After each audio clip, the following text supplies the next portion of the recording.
I want to do something on a story that we have posted from Gothamist at Smerconish.com. Okay. Headline, New York City Council legislation would prevent discrimination against people with tattoos. Is there such a thing? Are people discriminated against because they have tattoos?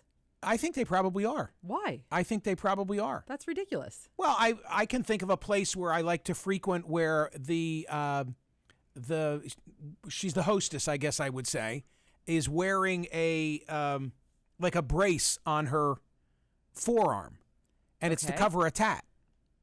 And She's wearing it to cover the tat? Yes. And when I walk in, I always say, "Hey, how's the arm coming?" Oh, it's still the same. Wait, I don't understand. Why does she need to cover the tat? In a fancy place, she's covering her ink. And I know that it's a house rule. So listen to this. A bill before the New York City Council would outlaw discriminating against people with tattoos in the workplace, signing a lease, or seeking access to public services.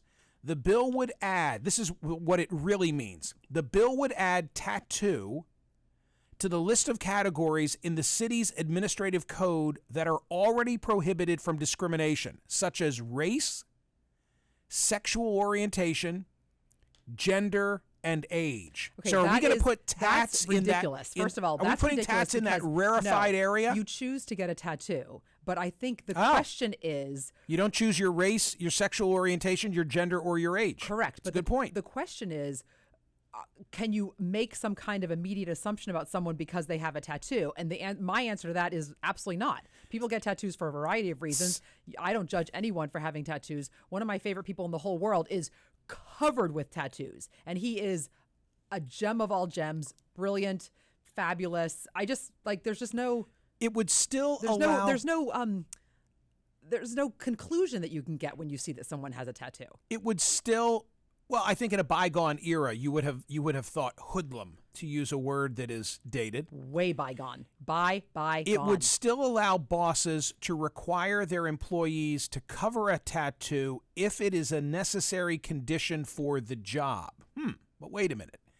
Is it a necessary condition for the job for the hostess at the fancy place that I'm thinking of? Is that necessary? To cover it? Yeah. I don't know. Well, where would it ever be necessary? Would it offend you? Where would it ever be necessary?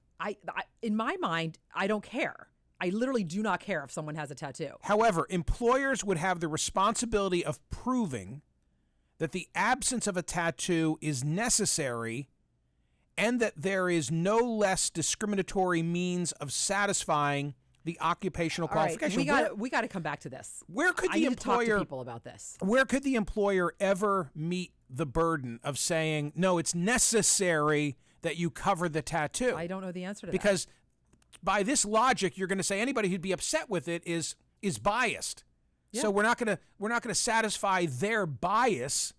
That would be like saying I'm going to make you cover your pigmentation. But no, it's not, because again, the tattoo is a choice. So I go back to, it's not in that list of rarefied. It's not in that rarefied list, but I'm not offended by it, and you shouldn't be discriminated against because you have a tattoo.